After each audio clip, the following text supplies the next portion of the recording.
equity, we're now going to do exactly the same thing in Chapter 6 with debt finance.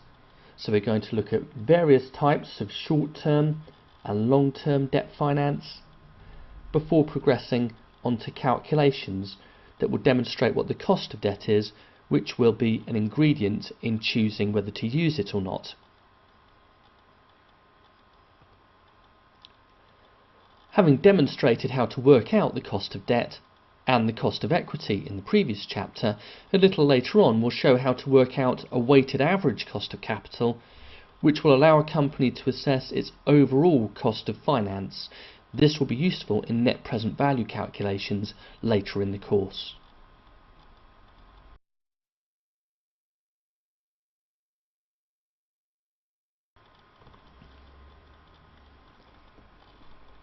One of the advantages of debt finance is that it's easy to tailor the term of the finance to the term of the investment.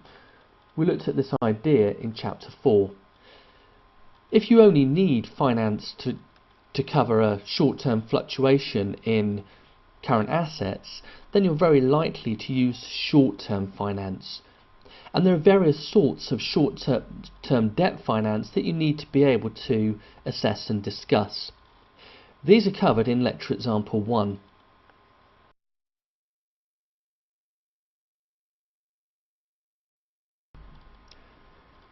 A company that's about to enter into a growth phase will frequently need short-term finance. And the sorts of short-term debt finance that it could choose to use are listed in the table. So starting with the bank overdraft. The main advantage of a bank overdraft is that it's flexible. Unlike a short-term loan, you don't start paying interest on a bank overdraft until you start to use the facility. However, the advantage of a short-term loan is that once the loan agreement has been signed, then you've got the money as long as you don't breach the terms of the loan. Whereas with the bank overdraft, it can be cancelled at 24 hours notice. Another source of finance would be potentially paying your suppliers slightly later. There are clearly ethical issues there, as you're going to pass your cash flow problems on to them. And you should be very careful about recommending that sort of action in the exam. It will also damage supplier relationships. Short-term leases are extremely important. They will be covered later. Debt factoring normally involves selling your invoices to a factoring company.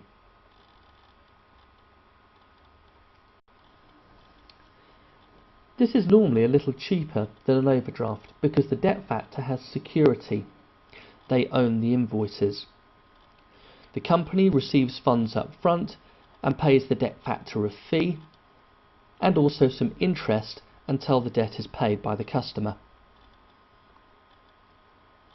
Debt factoring automatically grows as the company expands, compared to a bank overdraft, where there can often be problems as the company expands and potentially breaches its overdraft limits.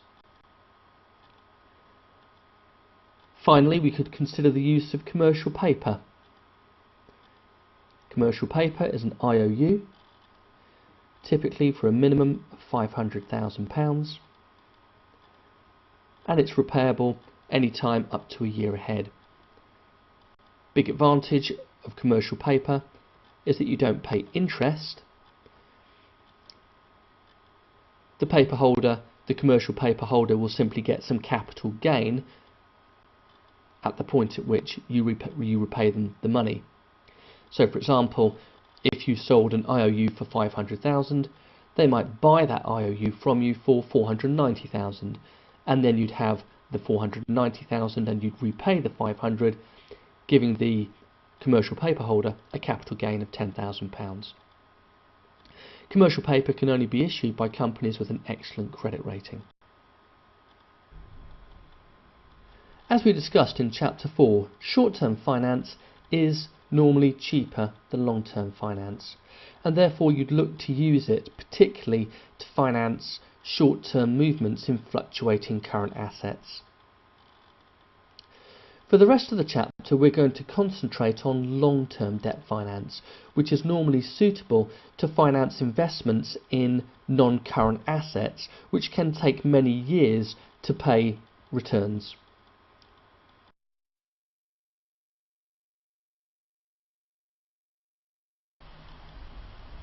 There are 4 important sources of long-term debt finance that you need to be able to discuss. Long-term leasing, covered in the next chapter, bank loans, bonds or debentures, and then finally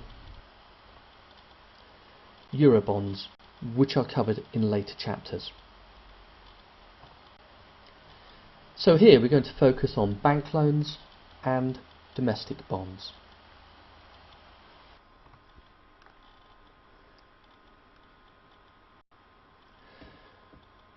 The brief description of bank loans is fairly straightforward. Perhaps just note the term loan covenants. A loan covenant is a promise you make at the point where you take out the bank loan. It typically means that the company guarantees that its proportion of capital, that's debt, remains below a certain level, and it prevents the company from disposing of key assets without the bank's approval. A bond or a debenture, sometimes also called a loan note, is an IOU with a nominal value of £100, and that's sold to investors depending on what price they'll pay for it. You sell it to the highest bidder.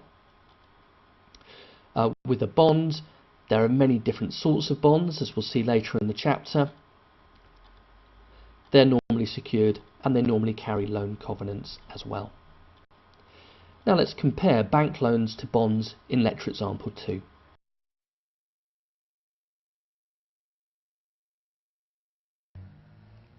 For small to medium-sized companies, if you're looking for long-term debt finance, it will be a bank loan. Bank loans are available to any company, providing the bank believes in the business plan and the company can offer appropriate security.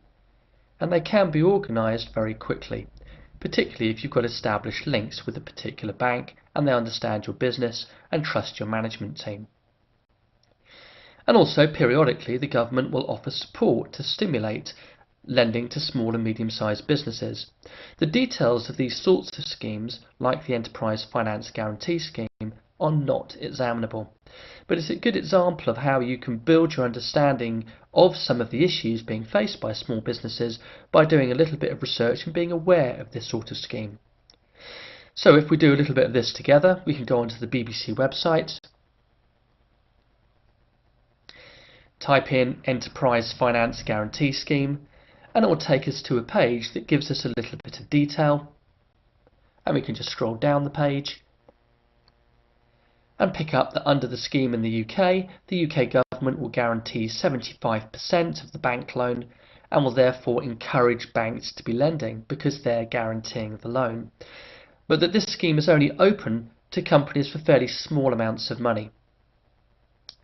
Loans from 1,000 to 1 million and to companies with annual turnover of up to 25 million.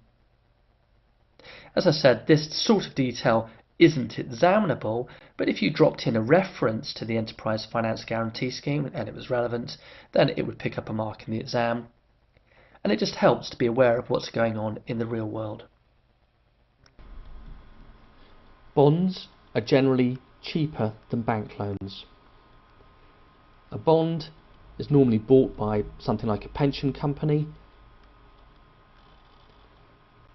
Instead of the pension company putting money in a bank and the bank lending the money to another company, a bond allows companies to cut out the middleman, to cut out the bank and all the fees that banking involves. Bonds also tend to be slightly cheaper because once you've bought a bond, you can sell it on the bond market whenever you like, so it's easy to exit from the investment. However, a problem with bonds is that the bondholder will often have no direct relationship with the company, so if the company is going through a bad time, the bondholder may not look to offer support, whereas a commercial bank often will. A final advantage of a bond is that it can be packaged in with the right to buy shares. This is called a convertible. So if a company issues a bond, then the investor has all of the benefits of debt finance, plus if they want to, they can convert the debt into a certain number of ordinary shares at some point of time in the future. And they'll do that if share prices are high in the future. For that reason, a company will often be able to pay less interest on a convertible bond. So a convertible is sometimes called a debt sweetener, and it allows debt to be issued at low interest rates, and that can be particularly suitable for high growth companies. In this section, warrants are also mentioned. If a debt is issued with a warrant, the warrant is separate from the debt, which is always held to maturity, and the warrants are therefore a form of share option. They have exactly the same effect. In other words, they are a debt sweetener. When share prices are fairly low and have significant upside potential, convertible debt issues become more attractive. And so in 2009, the convertible debt market began to boom again, and this became a popular source of finance, with well-known companies such as Sainsbury issuing significant amounts of convertible debt. Sainsbury issued 190 million of convertible debt in June 2009.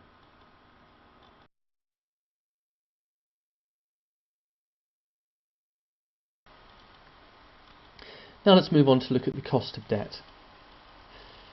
Debt will generally be cheaper than equity, because whatever sort of debt is involved, debt holders generally have slightly more security than a shareholder.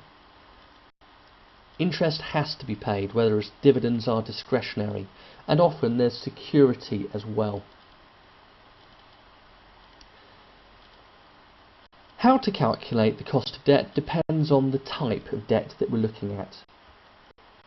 The first type of debt that we'll consider is called irredeemable debt, and it's where a company borrows an amount of debt capital but only repays the interest and never repays the capital amount. It's rare in reality, and if it comes up in the exam, it won't be worth many marks. The calculation, as we'll see, is very straightforward.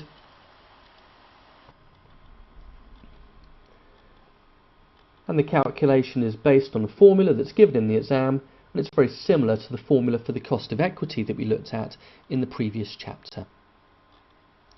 We're going to work out the cost of the debt by looking at how much investors have paid when they've bought a debenture.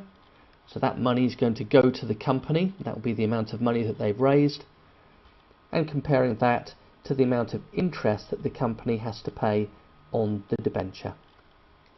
Let's apply this to lecture example 3. Note that we're looking at the situation with no tax to start with.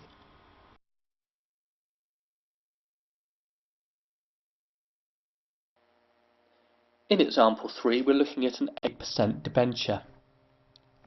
So on a £100 or dollar nominal value debenture, 8% interest is being paid. 8% of 100 is 8. And if a debenture is quoted at 82%, it means it's quoted at 82% of its nominal value. And if its nominal value is 100, which it normally is, it means that people are paying 82. 8 over 82 is the return that debenture holders are getting. And this is 9.76%. This is the yield that the investors are getting on the bond, on the debenture. And if we ignore tax, it's also the cost to the company, because as the company raises the £82 that people are paying for the debenture, the company has to repay 8 every year, and that's a cost of 9.76%, ignoring tax. When we build the impact of corporation tax into this, interest payments reduce your taxable profits. Lower taxable profits mean less tax to pay. So for example, if corporation tax is at 30%, any interest that you pay reduces your profits, and that saves 30% tax.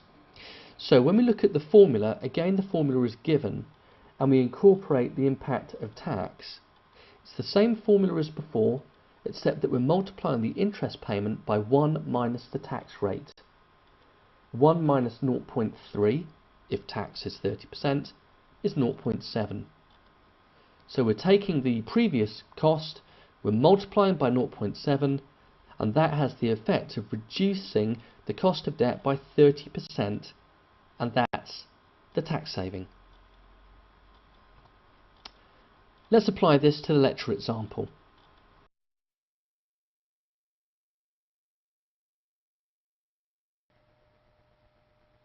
From the previous lecture example, we had an 8% debenture, so that was paying £8 of interest, and people were paying 82 for it, and so it was giving a yield to the investors of 9.76%. From the company's viewpoint, as it pays the £8 of interest, it gets the tax relief. So 1 minus T is 0.7. So the post-tax cost of the interest payment will be 5.6 compared to the price of the debenture of 82. So if you're raising a debenture today and you're receiving £82 for it, your repayments will be 5.6 every year, and as a percentage that is 6.83%. Although you do need to know how to calculate the cost of irredeemable debt, in reality investors want their cash back. They're not happy just to be paid interest forever, and so debt will almost always be redeemable. And with redeemable debt, the company's going to be repaying the capital. Now if they're repaying the capital, it's likely that the investor, the people who bought the debentures, will make a capital gain or loss on redemption, because redemption is normally at par at the nominal value. So if the nominal value of a debenture is £100, then £100 is what will be repaid. Now in the previous lecture examples we were paying £82 for debentures. If we're repaid 100, well, we've made a big capital gain there. And the capital gain for the investor is a loss from the company's point of view. It's an extra cost from the company's point of view. So where you're dealing with redeemable debt that creates a capital gain or capital loss on redemption, you need to lay out the cash flows. And we're going to do this, and we're going to apply it to an example in a moment. But just taking an overview, the cash flows associated with a redeemable debenture are that it's bought now, and then for the next few years we pay interest on it and we get tax relief on that interest, and then in a few years time we're going to repay normally £100, although a question might say that you're repaying more or less than £100 on redemption. So what we're going to do is we're going to lay the cash flows out, and then we're going to work out the internal rate of return associated with those cash flows, and that will tell us the cost of the redeemable debt. Now this is an important calculation, and we're going to work through it fairly slowly with an example, and we'll see it again later in the course. It might help just to remind you of the internal rate of return approach, although you will have seen it before. With internal rate of return, you lay out the cash flows, you discount them at one rate, it doesn't matter which, so we talk about using 5%. Then you discount again at a different rate. It doesn't matter whether it's higher or lower than your first figure, so we talk about discounting at 10%. You then have two NPVs and you slot them into the internal rate of return formula, which you will need to learn at some point. In the formula, A stands for the lower rate, which here would be 5%. B stands for the higher rate, which here would be 10%. And then NPV A and NPV B are the NPVs at 5% and 10% respectively. We'll now use this approach as we go through the example.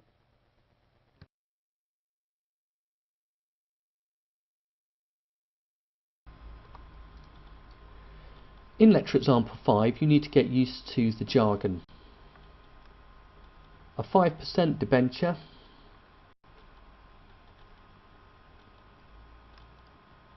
given that every debenture has a nominal value of 100, means that you're paying £5 of interest per year. The market value of 90 is what people are paying for the debenture. On the 31st of December 2009, which we can see is in 5 years' time compared to the initial date of the 1st of December 2005, and at that point in time, with this debenture, £110 is being repaid. So people are paying 90 to us now, and we're repaying 110 to them. So they're making £20 of capital gain in 5 years' time. We wouldn't be picking up that if we used the previous formula for irredeemable debentures that had nothing in on capital gain.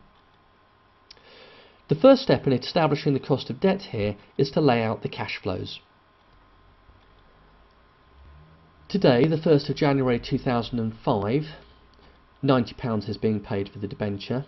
In 5 years' time, the 21st of December 2009, we're going to repay 110. For the next 5 years, the company is going to pay interest, but as we saw earlier, they'll get tax relief at 30% here. So 5 times 0.7 will give me £3.50. So these are the cash flows. From the company's viewpoint, the £90 is a positive cash flow,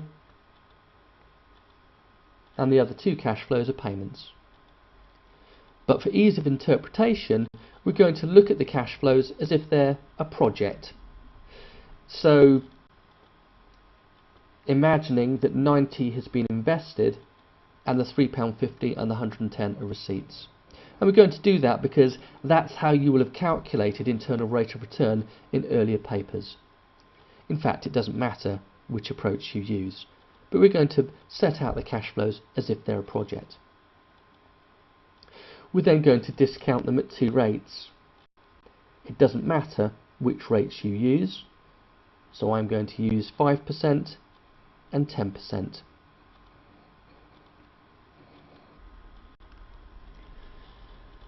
Discounting at 5%, well, the time 1 to 5 is an annuity, so I need to use my cumulative present value tables. The time 5 is a one-off. And then multiplying the cash flows by the discount factors will give me the present values. The present value here is positive, which would mean that as a project it's giving a return of more than 5%. So let's try 10. Then doing the same thing with 10%. This time taking the cash flow and multiplying by the discount factors at 10%, and that's going to give me a different present value. And here it's negative, which means that as a project I would say it gives a return of less than 10%. So I can see my return is somewhere between 5 and 10%. To go from here we need to use the formula, and this is a formula that you need to remember in the exam. In the formula, A stands for the lower cost of capital that you've used, so here that's 5%. And then the NPV at A is the NPV at 5%, so that's my 11.4. So that goes on the top and the bottom of the formula. The NPV at B is at 10%, and that's negative 8.4. So I subtract a negative number. Incidentally, you don't have to have a negative number. This formula will work perfectly well if you're looking at 2 negative NPVs or 2 positive NPVs. That doesn't matter. But here we've got a negative number. And then finally, B minus A, well, that's 10 minus 5. So working that through, well, that gives me 5 plus 11.4 over 19.8 times 5. And that gives me approximately 7.9%. Now you won't get 7.9% if you've used slightly different costs of capital, but you'll get a number close to it. Okay? So with redeemable debt, it's going to be an internal rate of return approach. We're going to practice this calculation quite a lot in the next few chapters. In the previous example, at the redemption date, debt holders were receiving £110. With convertible debt, they would have the right, if they wanted to exercise it, to take a certain number of shares. Let's imagine it's 20 shares. And then debt holders would look at the share price, and if the share price was £6, then £6 on 20 shares is £120. That's better than accepting 110 of cash.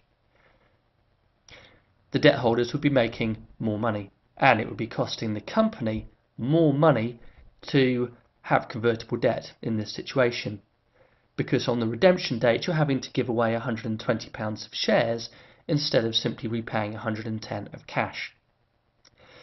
So if you had to work out the cost of convertible debt, it would be exactly the same approach that we've just used, but the only difference would be that at the redemption date, instead of repaying 110 of cash, you repay 120 of shares.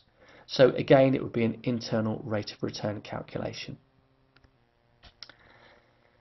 Finally, you might simply be given the cost of a bank loan. If a bank loan costs 10%, that's what it's costing the company, except that the company will get tax relief. And assuming a 30% rate of tax, that would mean that the post-tax cost of the bank loan was 7%. And just to finish this off, very rarely the examiner will give you a debt beta. A beta is a measure of risk, and a debt beta will be very close to 0, because debt is low risk. So for example, a debt beta might be given as 0.1. You're going to take this beta and put it into the capital asset pricing model, and it will give you a cost of debt. You'll then need to multiply that by 1 minus t to get the post-tax cost of debt. And we'll look at these sorts of calculations later in the course.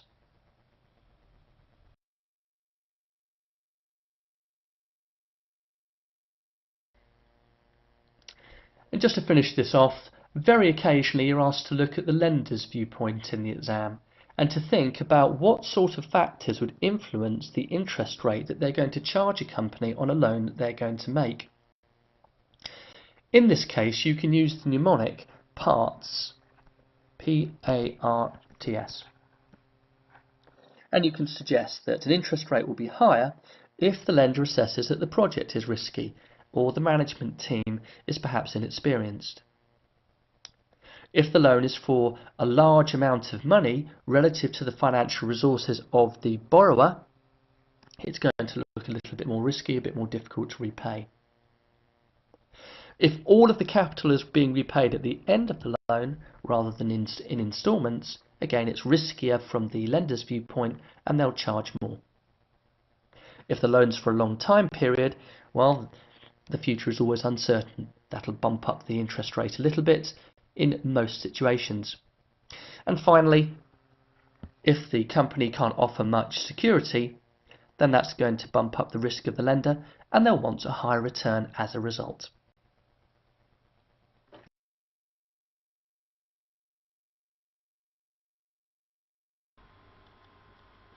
In this chapter, we've looked further into the financing decision to see that there are many forms of both short and long-term debt finance that a company could choose to access, each with advantages and disadvantages, and it's very important that you can discuss these.